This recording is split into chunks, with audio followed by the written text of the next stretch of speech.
so very crystal clear. Now, I think the time has come for us to wrap up and close this conference. As you probably know, the red thread was attractiveness of France. This is the angle we took to describe this new labour law and this reform. Now, to conclude, it's our pleasure to welcome Jérémie Gallon, who's managing director, AMCHAM, that is the American Chamber of Commerce in France. Jérémie Gallon is with us, yeah. And he'll tell us if now France is more appealing, more attractive or not. Jérémie, we've been talking more or less about the French reform, the new labour law, and how France could be more attractive in the eyes of foreigners. We've the impression that it's a bit better now. Now France is seen as a more attractive country, but you'll probably shed light on this and you'll tell us more about the American investors and how they look at France. Hello everybody. First, I wanted to thank Capital Finance and DLA Piper for organizing this conference. You've had quite a lot of technical panel discussions on these orders. I'd like to start with a more personal touch. I was born in 1985. My generation has only experienced a crisis in France. My generation is used to a high level of unemployment. I was born in a small village where there's a high level of unemployment. And I've seen people closing down plants year in, year out. I love my country, but though I feel that over the past 20 years we've not really done much in terms of France's attractiveness.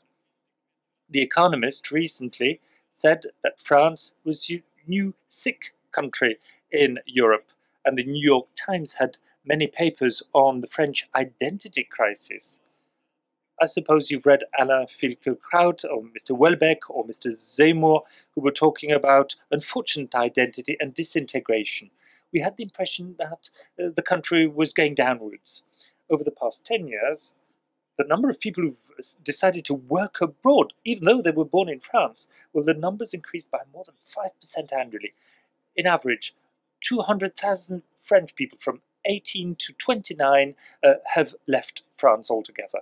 These are young workers who create, who innovate, who are the flesh and blood of France.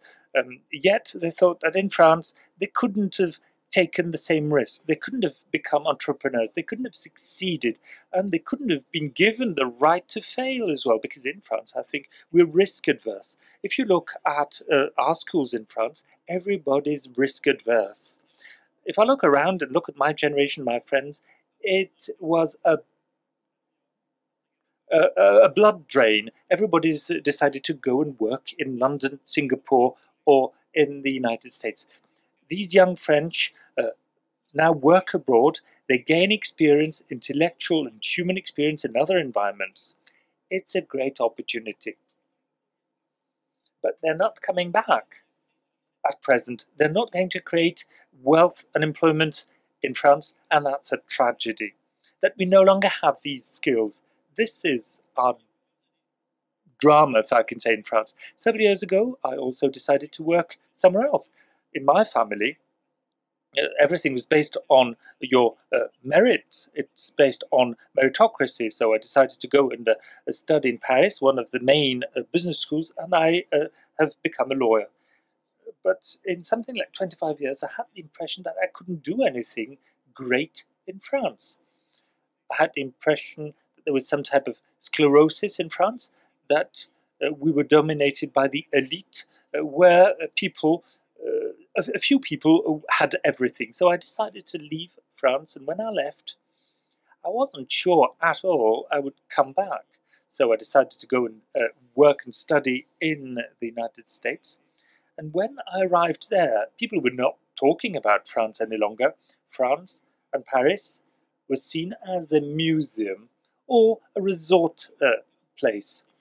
I worked in Washington as a diplomat, and when Obama was still the president, there was just one person who had credibility, economically and politically speaking, because both go together, as we tend to forget in France. And this country was Germany, not France, Berlin.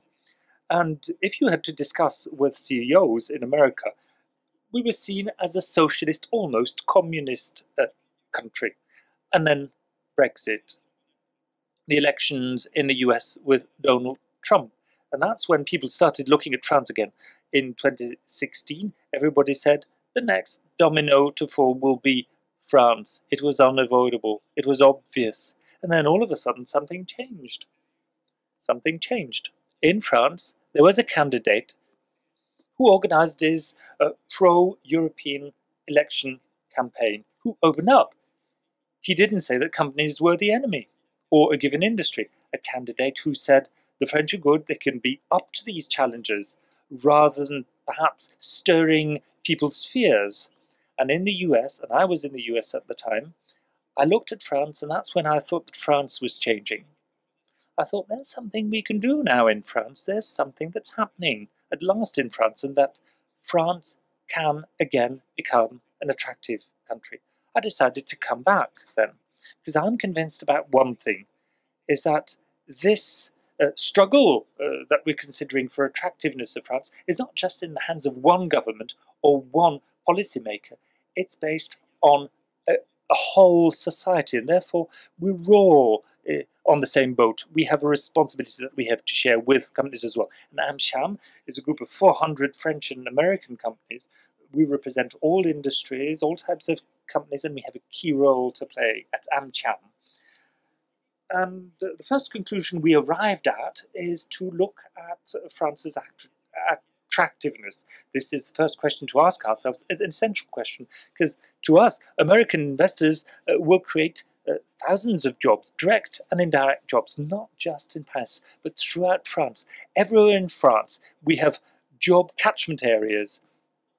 And we have Americans that have invested everywhere, in all regions in France. They've created direct and indirect jobs. Since 1999, AMCHAM and Baines have been working together to measure, to see if Americans are willing to invest in France. This year, with the new Macron orders signed off at the end of September, we decided to have this people poll earlier than usual. We thought the moment has come to see if American investors are willing to invest, because they'd heard about the 2018 new orders.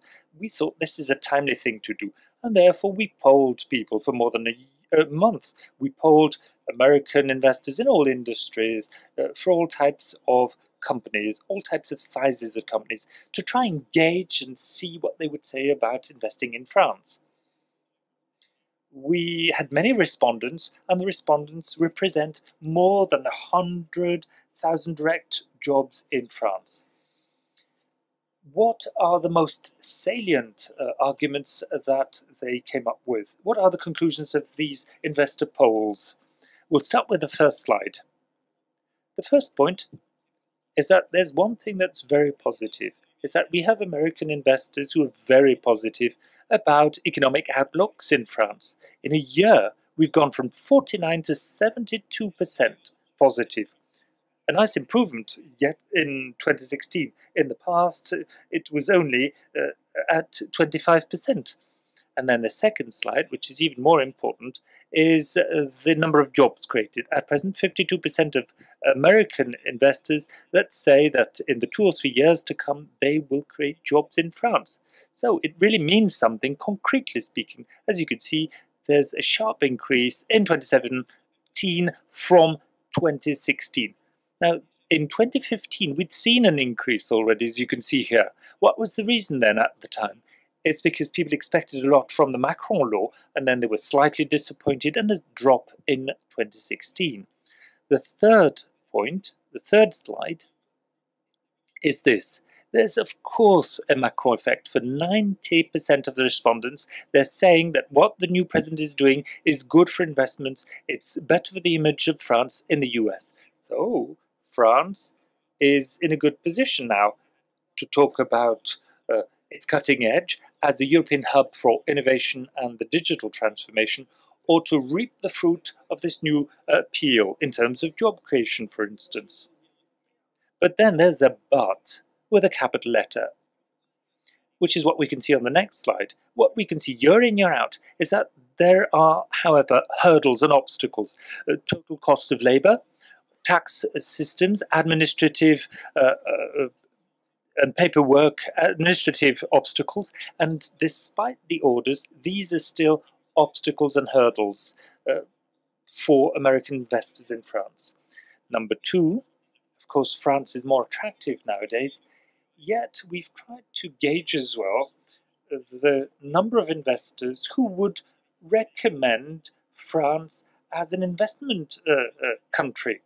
And the numbers increased up to 21%. We were at 3% in 2016, so a nice improvement.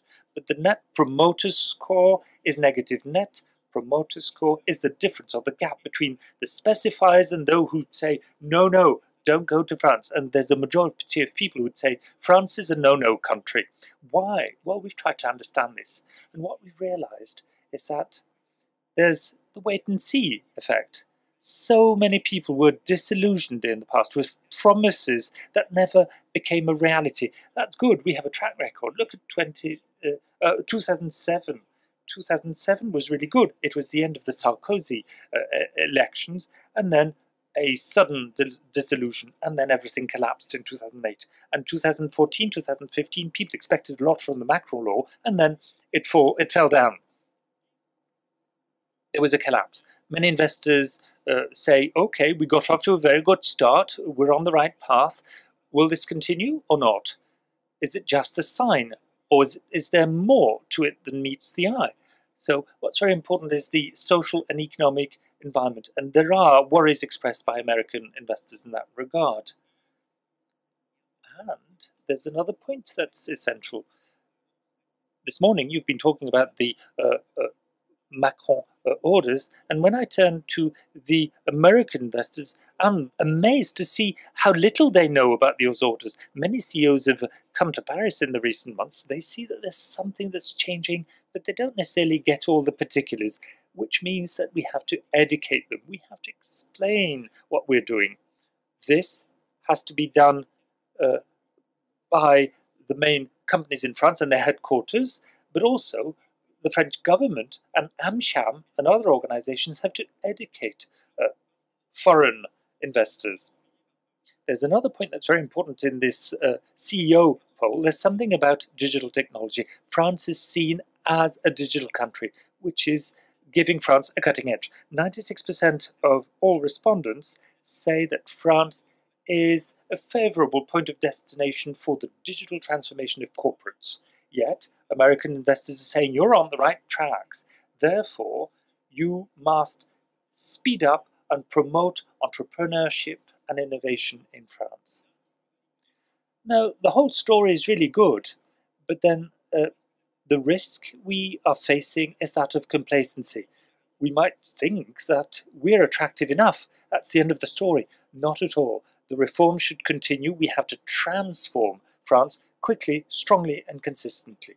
What counts in the eyes of the investors is the consistency of future reforms, that we're here to consider long-term reforms. We have to protect our assets, and our assets are still the same, as you can see on the slide: geographic positioning of France, skilled workers, infrastructure, the quality of life or living conditions.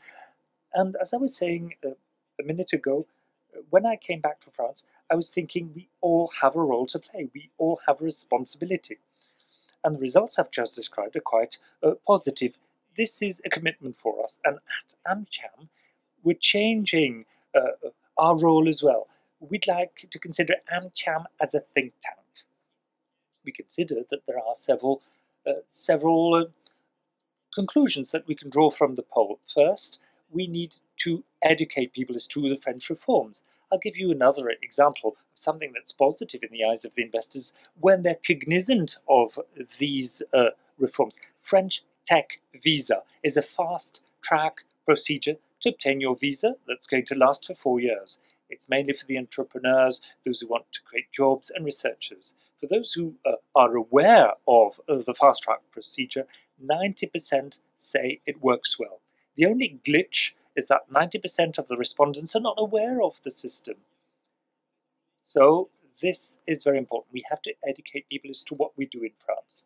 And secondly, we have to guide people through the reforms, and companies have a key role to play. As I was saying before, France has assets like the quality of our skilled workforce. In most industries, investors are going to say, oh yes, you have skilled workers in France, and it's particularly the case in high tech. How can you make sure that in this area of artificial intelligence and such deep changes, how can you actually support the implementation of measures and reforms so that we preserve this competitive edge? And state and public sector alone don't have the required resources to do this. It has to come from civil society. It has to come from the business environment and the corporate world. And we are going to work hard on it at AMCHAM. Then we have to encourage the government to do more, to keep working at the same brisk pace, either on the cost of labor, administrative procedures, the tax policy, which should be considered top priorities, rather than do things, abstain from doing things. I'm referring to the tax stability situation.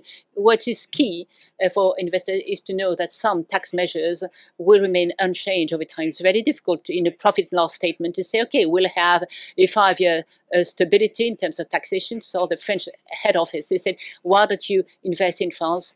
The president make sure that there's no change to the taxation regime, and then there will be exceptional taxes imposed on you just because there's been changes in the legislation taxing the dividends at a high rate. And this is absolutely destroys your brand image. And then we have to work with all the actors of the ecosystem, meaning regions. We work with Europlace and the region Ile-de-France in the Brexit context. I see the headline of L'Echo this morning. How can you do to reinforce the attractiveness of France and Paris in particular, the offers of education opportunities, and then contribute even more to make sure that France is perceived as the world or the country for digital innovation and breakthroughs. So there is a change, a sea change, thanks to the Macron executive orders that offer many opportunities, and AMCHAM is determined to be a brain to help you. We're pretty much convinced that we're just at the beginning of this long fight for more attractiveness.